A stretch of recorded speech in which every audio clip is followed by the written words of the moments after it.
I'm just recording a fault with the GoPro. If I turn it on, it turns on absolutely fine.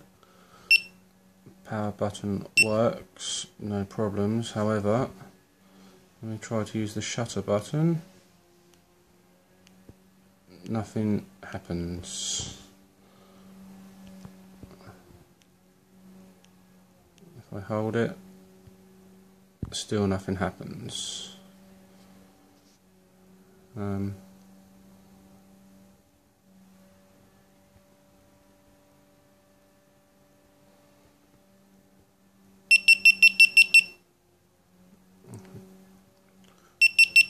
try it again just to confirm that it doesn't work. And as you can see, the button isn't doing anything at all.